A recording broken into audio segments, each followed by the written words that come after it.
Welcome to our channel math 9 exercise 3.3 National Book Foundation. इस exercise का question 6 हम इस वीडियो में सॉल्व करेंगे। 6 क्वेश्चन में है गिवन दैट डी के जो मेंबर्स हैं, ये जो सेट है ए ई आई, इसी तरह ई के मेंबर्स भी गिवन है और एफ वाले के भी, ये 3 सेट्स हैं। इसके अकॉर्डिंग क्वेश्चन में 3 पार्ट्स दिए हुए हैं, तो 2 ये लिखें। इनको सॉल्व करने के बाद थर्ड वाला पार्ट भी लिखते हैं। तो फर्स्ट पार्ट में है find D cross E intersection F. तो इसमें ये जो ब्रैकेट वाला पोर्शन है ये पहले सॉल्व करना है, यानी ई और एफ का जो इंटरसेक्शन है वो पहले फाइंड करना है। ई इंटरसेक्शन एफ, इसके लिए पहले ई वाला जो सेट है उसके मेंबर्स लिख लेंगे जो कि हैं ए और सी। फिर यहाँ पे इंटरसेक्शन डालेंगे और एफ वाला जो सेट है उसके जो मेंबर्स हैं बी और सी वो लिख लेंगे। यहाँ पे इंटरसेक्शन में सिर्फ जो कॉमन टर्म्स होती हैं वो लिखते हैं, यानी वो वर्ड्स या मेंबर्स जो सेट ए से और सेट बी दोनों से बिलोंग करते हैं, यानी ई और एफ के दोनों के जो मेंबर्स मैच हो रहे हैं वो इंटरसेक्शन में लिख लेना है।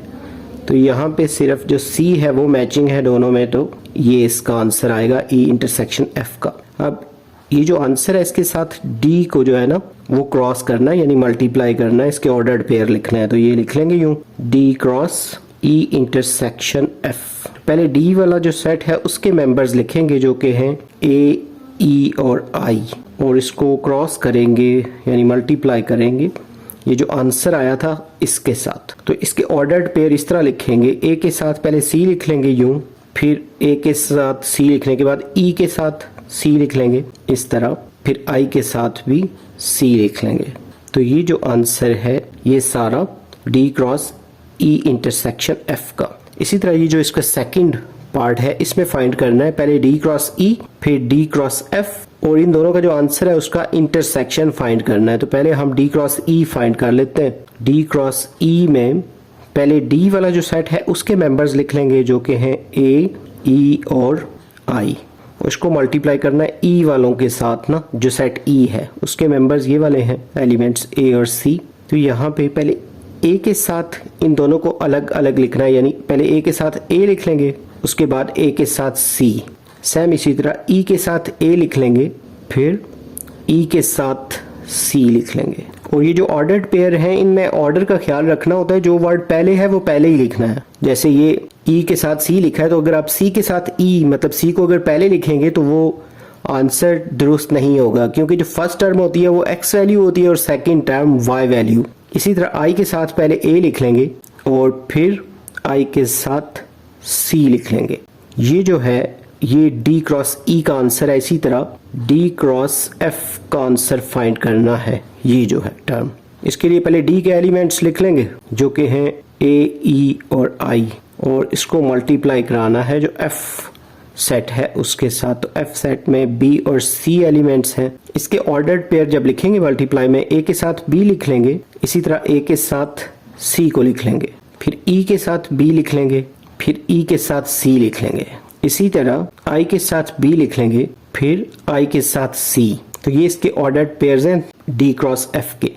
अब ये जो दोनों आंसर हैं इनका इंटरसेक्शन फाइंड करना है। तो यहाँ पे लिख लेंगे पहले डी क्रॉस ई, और इसका जो इंटरसेक्शन करना है डी क्रॉस एफ के साथ, यानी ये जो दोनों आंसर आए हैं, एक ये आंसर ये वाला आंसर है ना, दूसरे का ये आंसर है। इस आंसर में कौन कौन सी टर्म्स हैं जो मैच हो रही हैं, मतलब इन दोनों में कौन कौन से ऐसे पॉइंट्स हैं जो आपस में मैच हो रहे हैं ना। तो एक ये जो एलिमेंट है ए सी वो डी क्रॉस ई में भी है और इसमें भी, तो एक तो ये आ जाएगा आंसर में ए और सी वाला जो एलिमेंट है। उसके बाद ये जो है ये वाला एलिमेंट ई सी वो भी इसमें है, तो ये भी मैच हो रहा है, तो ये भी लिख लेंगे ई और सी। और उसके बाद ये जो है आई और सी ये एलिमेंट भी आपस में मैच हो रहा है, तो ये भी लिख लेंगे आई और सी। तो ये दोनों आंसरों का जो इंटरसेक्शन लिया है, इंटरसेक्शन में सिर्फ कॉमन टर्म लिखनी थी और तीनों कॉमन टर्म बस आ रही थी इन दोनों में। इसके बाद इसका जो थर्ड पार्ट है क्वेश्चन का वो सॉल्व करते हैं। थर्ड पार्ट में वेरीफाई करना है कि D cross E intersection F, यानी ये जो हमने फर्स्ट पार्ट सॉल्व किया था इसका जो आंसर है, इसका आंसर हमारे पास आया है ये ए सी ई सी और आई सी। ये जो आंसर आया था ये सारा इसी का आंसर है। D cross E intersection F का। तो ये वेरीफाई करना है कि जो इक्वल, ये जो दूसरी साइड है ये वाली D cross E intersection D cross F, इसका आंसर, ये जो सेकंड पार्ट का आंसर है वो, तो सेकंड पार्ट का आंसर हमारा बी आया था ए सी, उसके साथ ई सी और आई सी यहाँ तक। ये जो दोनों हमने पार्ट 1 और पार्ट 2 सॉल्व किए थे उनके आंसर वो वेरीफाई करने के वो दोनों इक्वल हैं, तो ये सेम ही है। जैसे इसका ये फर्स्ट एलिमेंट, इसका सेकंड एलिमेंट, थर्ड एलिमेंट, ये सारे एलिमेंट एक दूसरे से मैच हो रहे हैं, यानी जो इसकी लेफ्ट हैंड साइड है वो इक्वल है राइट हैंड साइड के, और ये वेरीफाइड है, यानी ये आंसर ट्रू है। यहाँ पे हमारा जो क्वेश्चन 6 है ये कंप्लीट हो गया है। जल्द न्यू वीडियो में नए लेक्चर के साथ मिलेंगे। Have a nice time.